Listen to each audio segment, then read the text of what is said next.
So what happens when the man on the $1 bill realizes he has absolutely no idea what he's doing? Yeah, it's not a narrative we hear often. Right. Well, welcome to the Deep Dive. Today, our mission is to examine a really fascinating historical dossier covering a profoundly dense 18-month window. We're looking at late 1774 to early 1776. Which is such a crucial period. It really is. This material is actually the foundation for the first part of a massive 5-part historical analysis of George Washington's life. But today, we are zooming in on the crucible that started it all. The absolute beginning of the transformation. Exactly. We are tracking this very sudden, deeply terrifying transformation.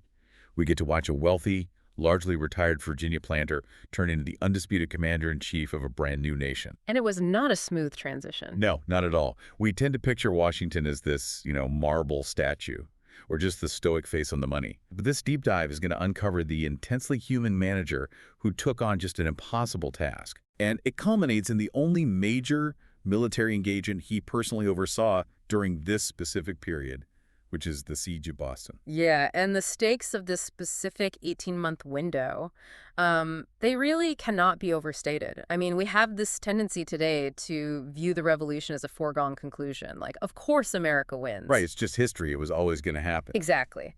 But looking at the geopolitical reality of late 1774, this was anything but inevitable. If Washington fails during this first campaign, the rebellion is crushed right in its infancy. And the penalty for failing isn't just, a demotion. No. The penalty isn't an honorable discharge. The penalty is hanging by the neck for high treason against the British Crown. Oh, wow. Yeah, so we're talking about the ultimate high-wire act here. Absolutely. And what's so fascinating about the sources we're looking at is that they show a man who was acutely aware of his own deficits. Like, if you've ever felt imposter syndrome, or if you've ever faced a staggering logistical nightmare at work, you are going to find ultimate validation in Washington's first campaign. Oh, without a doubt. He was constantly feeling the weight of that. But before we get to the battlefields in Massachusetts and the sheer, logistical nightmare of trying to run an army, we have to look at the motivation. The why. Right. Why does a comfortable, incredibly wealthy agricultural magnate in Virginia decide to risk his neck for a localized conflict hundreds of miles away in New England? Well, it comes down to a cold, fairly calculated reading of legal precedent. Okay. So in early 1774, the British Parliament passed what became known as the Coercive Acts, or the Intolerable Acts. And this was meant to bring the hammer down on Massachusetts. Because of the Tea Party, right. Exactly. The Crown's strategy was essentially a severe quarantine. They revoked the colony's charter, they closed the port of Boston entirely, and they installed a military governor. Just completely shutting them down. Yeah, a total shutdown. And the assumption in London was that if they made a brutal, highly visible example of Boston, the other colonies would just quietly fall in line to avoid that same economic devastation. But looking at Washington's correspondence from this period, that strategy had the exact opposite effect on him. It completely backfired. Yeah, he doesn't see it as a Massachusetts problem at all. Yeah. He views it as an existential threat to Virginia. Right. His logic is actually fairly airtight when you read it. He's basically saying, if the British government can summarily rewrite the constitution of one colony and shut down its entire economy, there is absolutely nothing legally preventing them from doing the exact same thing to Virginia tomorrow. And that realization is what triggers a massive shift in his behavior. We see this really escalate when the royal governor of Virginia, the Earl of Dunmore, dissolved the House of Burgesses. Which was their elected legislature. Yes. Dunmore effectively shut down Virginia's entire elected government just to silence anti-British dissent. But by doing that, he created a very dangerous power vacuum. Because without the legislature, they couldn't govern themselves. Right. And more importantly, the dissolution meant the colony couldn't legally renew its militia laws. Oh, wow. So Virginia was suddenly left utterly defenseless. They had frontier threats, and now they had potential British military overreach and no legal way to field a defense. Okay, let's unpack this. Because this is where Washington essentially decides to stop writing angry letters and start building a shadow infrastructure. Yes, exactly. Which is a huge leap. I was reading about the Fairfax Resolves in the dossier, which he co-authored with George Mason around September 21st, 1774. And it's wild to see how quickly they pivot. It's a very rapid escalation. Yeah, isn't it a bit of a leap to go from boycotting tea and signing petitions to personally funding and forming a private militia? because they established the Fairfax Independent Company. Right? They're outfitting local men in uniforms and buying muskets outside of royal control. It feels like the ultimate point of no return. It absolutely was a point of no return, but it was also a methodical structural rebellion. Yeah. You have to remember, Washington isn't a hot-headed radical. He's not out in the streets calling for immediate bloodshed. He's a pragmatic manager. He realizes the legal military apparatus has just been stripped away by the governor, so he and his wealthy neighbors simply build a private one to replace it. Just doing it themselves. Exactly. He takes command of the Fairfax Company, he standardizes their drills, and he begins this process of psychologically transitioning his neighbors from aggrieved subjects into a genuine military unit. And right around the same time, earlier in September, we have the First Continental Congress convening in Philadelphia. September 5th, 1774. Right. 56 delegates. And the dossier highlights this incredible moment, the opening prayer by Reverend Jacob Duché. Oh, that prayer was incredibly significant. Yeah, because you have all these disparate merchants and lawyers and planters from different colonies, and they don't really know each other. They're suspicious of each other. Very suspicious. They viewed themselves as citizens of their own colonies, not as Americans. Right. But then Reverend Duché delivers this incredibly emotional prayer, and it literally brings these wealthy, stoic men to tears. It bonded them in this profound way. It gave them a shared spiritual and emotional foundation for the political rebellion they were about to embark on. So while Washington is quietly building this shadow army down in Virginia and Congress is bonding in Philadelphia, the situation up north finally boils over. It explodes. Right. By the spring of 1775, you have Lexington and Concord. Colonial militias and British regulars have openly clashed. Thousands of New Englanders have basically surrounded the British Army in Boston, trapping them. It becomes an active siege. Yeah. And suddenly, the Second Continental Congress in Philadelphia has a massive problem. They have a war, but they don't have a recognized Continental Army, and they definitely don't have a commander. Which fundamentally alters the geopolitical calculus in that room. When they convene in May of 1775, these delegates are essentially forced to operate as an impromptu national government in a state of open warfare. And into this incredibly tense, divided room walks George Washington, wearing his custom-tailored blue and buff Fairfax militia uniform. It's such a deliberate choice. It is. And the sources note it was actually crafted by his indentured servant, Andrew Judge. But beyond the tailoring of it, the sheer audacity of this move really stands out to me. He doesn't get up and give a speech demanding the job. No, not at all. He just sits there in full military regalia among dozens of men who are all in civilian coats. It's like turning on the open to work badge on LinkedIn while you're sitting in a boardroom with your boss. That is a great analogy. It's a masterclass in silent political theater. The visual signaling is brilliant, certainly. He is visually declaring his readiness to serve, but the decision to actually give him the supreme command on June 15th, it was driven by something far more complex than just his wardrobe. Or even his resume from the French and Indian War, right? Exactly. The push to nominate him was spearheaded by Northern delegates, specifically John Adams, and Adams recognized a fatal strategic vulnerability in their current position. Because at that moment, the army laying siege to Boston is entirely made up of New Englanders. So just regional pride would dictate that a Massachusetts guy should be in charge, wouldn't it? Logically, yes. You'd think a local commander would take the lead. But Adams understands that if this remains a localized Massachusetts conflict, it is completely doomed. They just don't have the resources. Right. They simply do not have the wealth, the resources, or the manpower to sustain a long-term war against the British Empire alone. To survive, this has to be a continental war. Everyone has to be in. Yes. And the only way to guarantee that is to permanently lash the fate of the wealthiest, most populous colony, which was Virginia, to the fate of New England. By placing a prominent Virginian at the head of the army, Adams is essentially forcing the entire Southern colonial apparatus into the fight. It's a pure geopolitical tether. Exactly. And it works. They unanimously nominate him as commander-in-chief. And publicly, Washington accepts with this profound stoicism. He refuses a salary, he defers to civilian authority, but when you read his private letters from that exact same week, the facade just completely cracks. The internal dissonance is striking.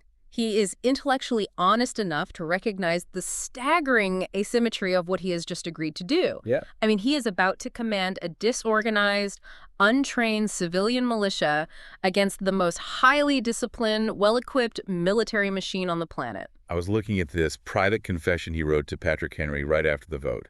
He literally says, "From the day I enter upon the command of the American armies, I date my fall and the ruin of my reputation." He was terrified. He was. And then he writes his agonizing letter to his wife, Martha. He calls her his dear Patsy.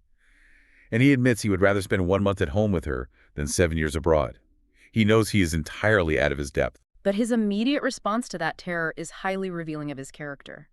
He doesn't project false bravado to his inner circle. Instead, he goes straight to the booksellers in Philadelphia. Wait, really? Yes, he buys a small library on large-scale military management and European tactical formations.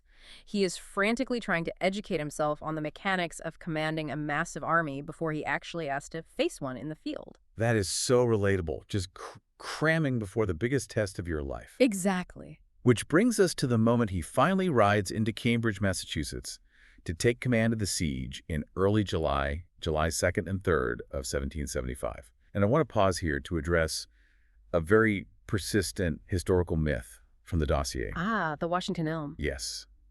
If you grew up learning about this, you probably heard the story of the Washington Elm, this grand, majestic tree on the Cambridge Common where Washington supposedly drew his sword and formally took command of the troops to roaring cheers. It's a very evocative image, and it is completely fabricated. That story was popularized by 19th century historians who really wanted to inject romantic pageantry into the founding era.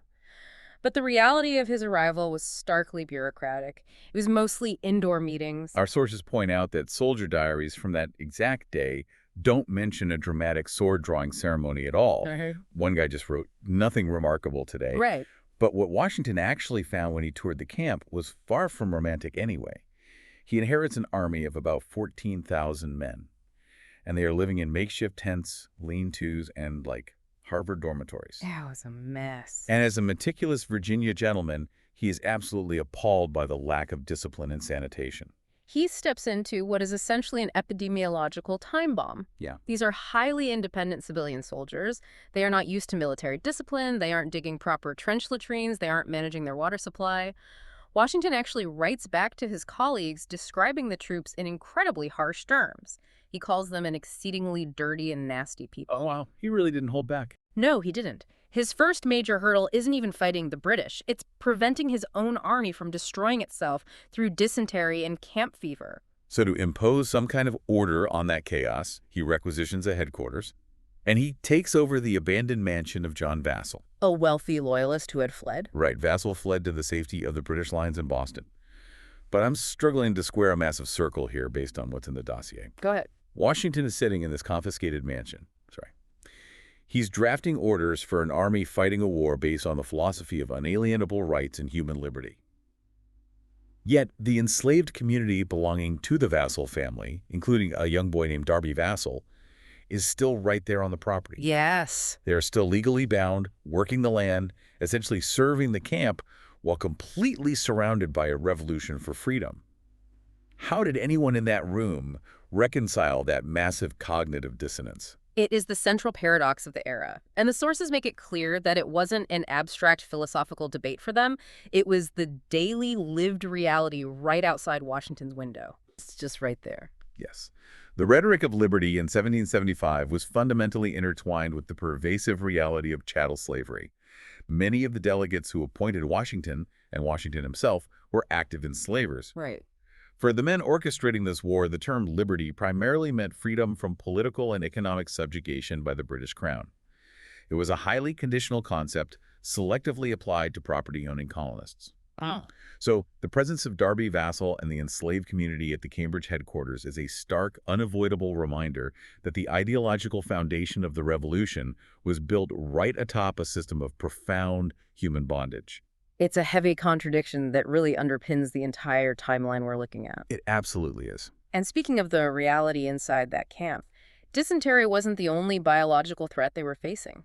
The British bullets were almost secondary to the horrific smallpox epidemic that was gripping Boston at the time. Smallpox was a highly lethal, incredibly contagious virus, and Washington was actually receiving intelligence that the British might be intentionally sending infected civilians out of the city and into the American lines. Which is terrifying. I mean, biological warfare in 1775. Yes.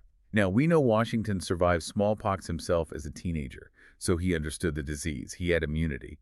But he issues strict orders completely banning his soldiers from getting inoculated. Why would you ban the one medical procedure that could save your army from an outbreak? Because you have to understand the mechanics of 18th century inoculation. It was a process known as variolation. Okay, how did that work? Well, they didn't have a modern vaccine.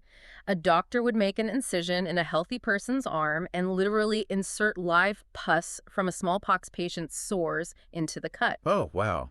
That sounds intense. It was. The goal was to trigger a mild case of the disease so the patient would build immunity. But it meant the person was highly contagious and physically incapacitated for weeks while they fought it off. So if a soldier gets inoculated, he is completely out of commission. Precisely. If Washington allowed widespread variolation, thousands of his men would be bedridden with fevers at the exact same time. It would effectively dissolve his defensive line. He'd practically be inviting the British to march out and slaughter a defenseless camp. That makes total sense when you put it that way. So he resorts to incredibly aggressive quarantines instead, just isolating anyone showing symptoms. He relies on spatial containment because he simply cannot afford the downtime that variolation requires. Though eventually he does reverse this policy later in the war, which ultimately saves the army. And to protect himself from the disease and to guard the Army's sensitive documents and dwindling cash reserves, he establishes the Commander-in-Chief's Guard, often called the Life Guards. Yes, his personal guard. And because Washington is so obsessed with presentation and uniformity, he orders that every single guard must be exactly between 5'8" and 5'10" tall. The visual symmetry was very important to him. And their motto was literally conquer or die. So we have disease, we have sanitation nightmares, we have a total lack of discipline. But the true crisis, the one that almost ended everything, hits in August of 1775. The gunpowder crisis. This is the moment the entire American experiment came dangerously close to evaporating. Our sources outline this moment so meticulously. Around August 1st, Washington asks for a full inventory of his munitions. The initial paperwork suggested they had a somewhat comfortable stockpile of over 300 barrels of gunpowder. Which was enough to maintain the siege. Right. But then a Massachusetts delegate named Elbridge Gerry comes in and essentially says, "We have a problem." It turns out there was a massive clerical error. A terrifying error. The previous inventory completely forgot to subtract all the gunpowder that had been used up during the Battle of Bunker Hill months earlier. So instead of the stockpile of 300 barrels, Washington is informed they have roughly 36 to 38 barrels of powder for an army of 14,000 men. Which breaks down to less than 9 rounds of ammunition per soldier. 9 bullets between them and the British Empire. Here's where it gets really interesting. The dossier includes an account from General John Sullivan, who was in the room when this was announced. The reaction is unbelievable. Sullivan noted that upon hearing this staggering mathematical reality, Washington did not utter a single word for half an hour. Just absolute dead silence. You can completely understand the paralysis. Yeah, it's like a startup CEO realizing on payday that a clerical error means they only have $10 in the bank, while a hostile corporate takeover is literally marching down the street. That's exactly what it felt like. Because the British garrison in Boston consisted of highly trained regulars, and they were backed by the heavy artillery of the Royal Navy. They were sitting on massive reserves of ammunition. They had everything. Right. If the British High Command caught wind of the fact that the Continental Army was functionally out of powder, they could simply march out of the city in a standard line formation. The Americans would fire their 9 shots, and within an hour, the war would be over. And he can't just, requisition more. There are barely any gunpowder mills in the colonies. It all had to be imported. So how does he actually survive this? Because this requires more than just keeping a secret. It requires active deception. This is where we see Washington leaning into a completely different kind of leadership. A real masterclass in disinformation. Okay. He relies on intense compartmentalization.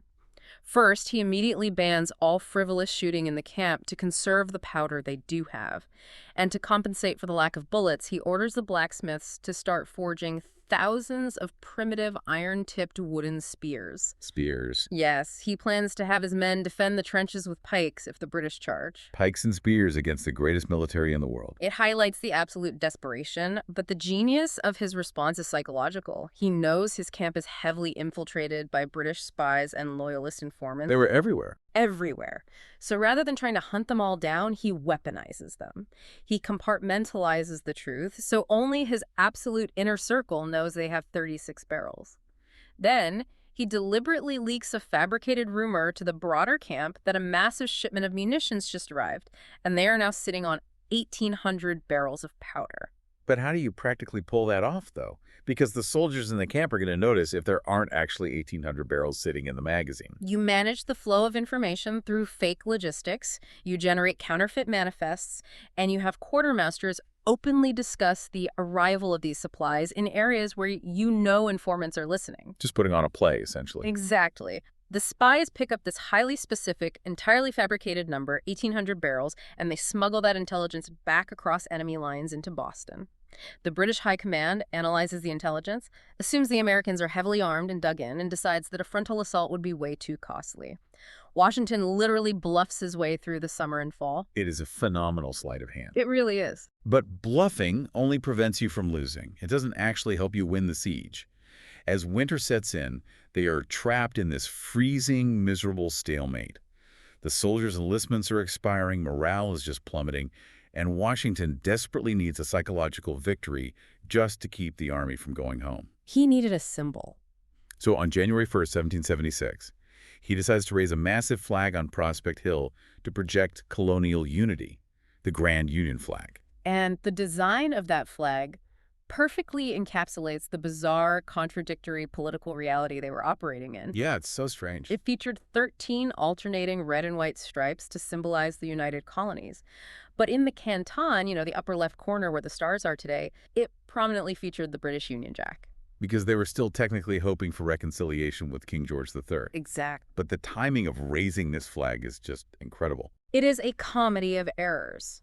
On that exact same day, copies of a fiercely uncompromising speech from King George III arrived in Boston. The king was demanding the absolute, unconditional submission of the rebellious colonies. Okay. So the British officers in Boston read this furious speech, then they look up at Prospect Hill and see a massive flag featuring the king's own Union Jack being raised by the Americans. They think Washington is surrendering. Yes. They see the British flag, assume the Americans read the speech and gave up, and they actually start celebrating.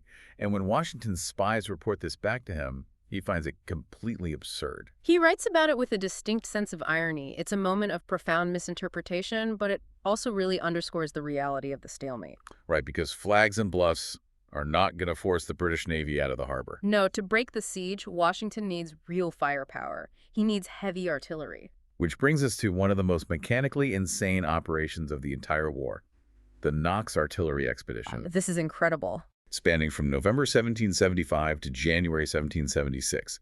The dossier highlights that Washington bypasses all his senior military men and assigns this highly critical mission to Henry Knox, a 25-year-old former bookseller from Boston. Yes.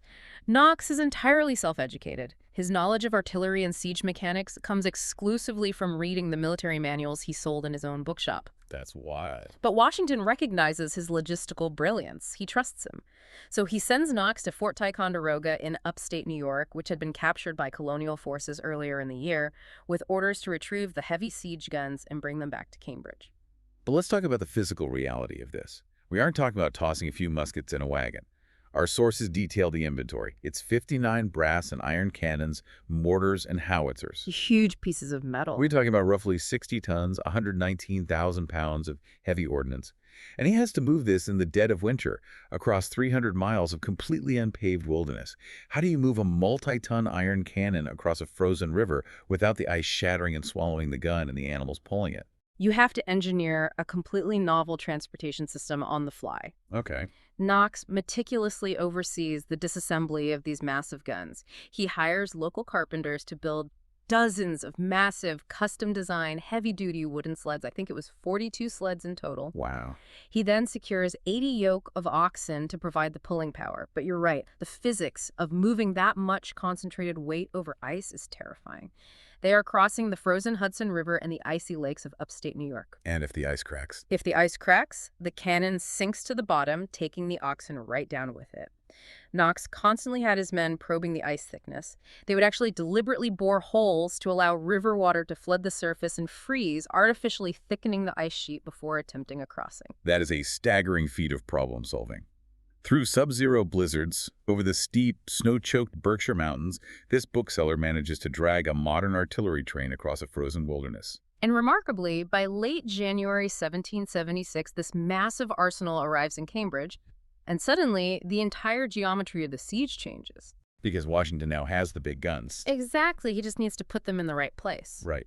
And he looks at Dorchester Heights. These are steep, prominent hills located south of Boston.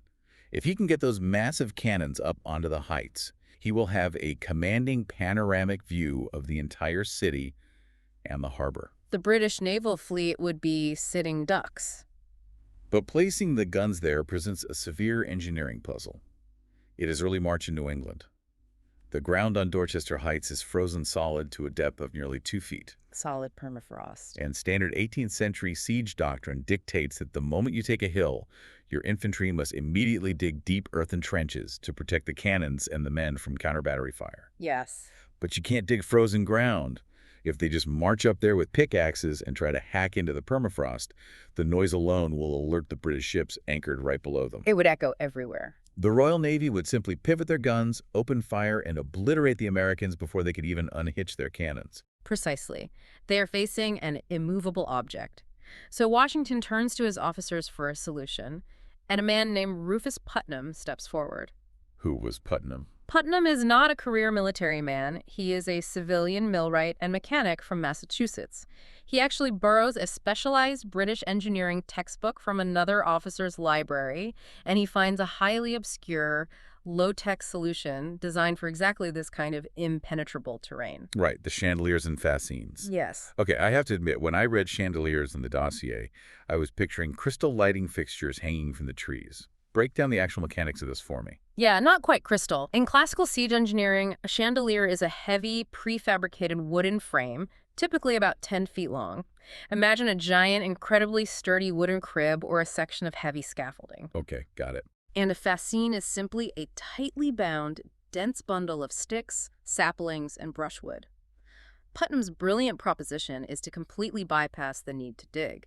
Instead, they will prefabricate hundreds of these massive wooden frames and thousands of these dense bundles of sticks entirely out of sight, behind American lines. Oh, this is phenomenal. It's like assembling an enormous IKEA living room set in the dark outside in the freezing cold. Yes. You don't have to build the fort on the hill while under fire. You build the fort in manageable pieces at your base camp, carry the pieces up the hill, and just drop them onto the frozen ground. That is exactly the mechanism. You lay down the wooden chandeliers directly onto the ice, and you rapidly fill those frames with the bundles of sticks, loose earth, and hay. Within minutes, you have erected a sturdy, above-ground breastwork that is thick enough to absorb small arms fire and heavy grape shot. Which are essentially clusters of small iron balls fired from cannons. Right. It provides instant cover. Washington immediately approves the plan, but to pull it off, they need absolute, flawless stealth. On the nights of March 2nd through the 4th, he orders a diversionary artillery bombardment. A distraction. He fires cannons from completely different positions, like Lechmere's Point and Cobble Hill on the north side of the city, just to draw the British attention and deafen their sentries. Then, on the night of March 4th, which he deliberately chose because the next day was the anniversary of the Boston Massacre, tapping into that deep emotional resonance, the real operation launches. It is a symphony of logistical coordination under extreme duress. General John Thomas leads thousands of Continental troops, about 4,000 men, and over 360 ox-drawn carts up the steep, icy slopes of Dorchester Heights in pitch darkness. But think about the acoustics of that. How do you hide the sound of hundreds of heavy wooden carts and 800 massive oxen grinding over frozen mud? You apply physical dampeners to everything. Really? Yes. They literally wrapped the heavy wooden wheels of the carts in straw to muffle the clatter. They laid down thick bales of hay along the entire muddy, frozen route up the hill to absorb the sounds of the hooves and the grinding axles. They haul up the cannons, the wooden frames, the fascines, and crucially, heavy barrels filled with earth and rock. The barrels were a fascinating detail in the sources. They weren't just for building walls. They were designed to be rolled down the steep incline like massive, crushing bowling balls. To break the legs and formations of any British infantry that attempted to charge up the hill in the dark? It's brutal, but highly pragmatic engineering. And the environment itself provided an incredible tactical advantage that night. A low lying temperature inversion caused a thick fog to settle over the lowlands and the harbor, completely blinding the British sentries looking up from the city. But simultaneously, above the fog layer, a bright full moon illuminated the crest of Dorchester Heights, providing the American engineers with perfect visibility to rapidly assemble these prefabricated forts in the freezing night. The coordination is just astounding. So the sun comes up on March 5th, 1776. The morning fog burns off, and the British commander, General William Howe, looks up through his spyglass at Dorchester Heights. And what he sees is a nightmare. He sees a massive, sprawling, impenetrable fortress bristling with heavy artillery pointing directly down into his harbor that seemingly materialized out of thin air in a matter of hours. The quote from Howe in our sources is incredible. He stares up at the heights and reportedly says, "The rebels have done more in one night than my whole army would have done in a month." Howe recognizes instantly that he has been completely outmaneuvered. His fleet is trapped in a shooting gallery, but his initial instinct, driven by intense military pride and the psychological scar tissue of the bloody Battle of Bunker Hill, is to fight his way out. Right, he can't just surrender. No, he actually orders thousands of British regulars onto transport ships, preparing to launch a desperate, massive amphibious assault to retake the heights under the cover of darkness. And this is where the sheer unpredictability of history takes over. On March 17th, as the British are mobilizing this massive counterattack, a freak nor'easter, a brutal winter storm, slams into Boston Harbor. It was incredibly violent. It generates hurricane-force winds and torrential freezing rain. The waters are churning so violently that launching an amphibious landing in small boats becomes physically impossible. The storm effectively paralyzed the British fleet for days, and crucially, it bought Washington and his men the time they needed to reinforce the heights even further, digging in deeper as the ground slightly thawed and bringing up more munitions. By the time the weather finally cleared, the American position was virtually unassailable. Right. Confronting the grim mathematical reality of the situation, General Howe abruptly cancels the attack and issues orders for the immediate total evacuation of Boston. The 11-month siege ends not with a massive, bloody battle, but with a quiet retreat. The British fleet weighs anchor and sails away to Halifax, Nova Scotia. Washington wins his first major campaign, liberating one of the most important cities in North America from the greatest military power on Earth, and he does it almost entirely through logistics and engineering. It was a stunning achievement. Congress is absolutely euphoric.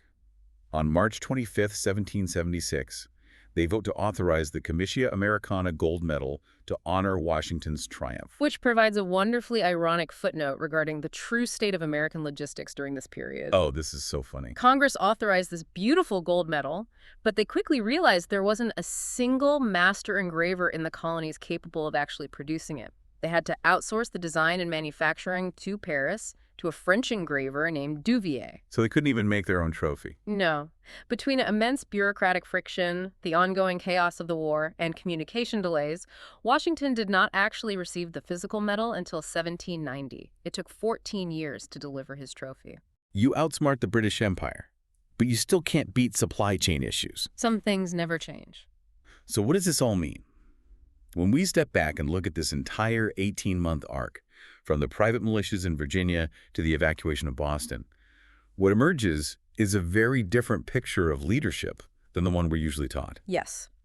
The historical record demonstrates that Washington's true genius during this foundational period was not rooted in traditional battlefield tactics or, brilliant cavalry charges. Oh. His brilliance was profoundly structural and managerial. It was his ability to navigate terrifying resource deficits, like managing the gunpowder shortage through intense compartmentalization and disinformation. And leveraging the right people. Exactly. It was his willingness to bypass rigid military orthodoxy to leverage the unique practical skills of civilian soldiers. Trusting a 25-year-old bookseller to move a mountain of artillery, and trusting a millwright to solve a frozen engineering puzzle. He managed his own profound internal doubts while projecting the stability necessary to hold a fractured, disorganized army together. It is the ultimate pivot from managing an agricultural estate to managing the chaotic startup of a new nation. But I keep coming back to that final sequence at Dorchester The Heights. storm. Yeah. Washington executes this brilliant, flawless logistical plan. He gets the guns up the hill. But that plan almost culminated in a horrific head-on clash with Howe's amphibious assault. The only thing that stopped a potential bloodbath, a battle that could have easily crippled the fragile Continental Army regardless of who won, was a freak winter hurricane. A completely random atmospheric event dictated the outcome of the siege just as much as the cannons did. Which raises such a fascinating question about how we view success in hindsight. How much of what we confidently label as historical genius or inevitability relies entirely on the absolute, uncontrollable unpredictability of nature? It's a humbling thought. If the weather over Boston Harbor had simply been clear and sunny that morning, would that amphibious assault have happened?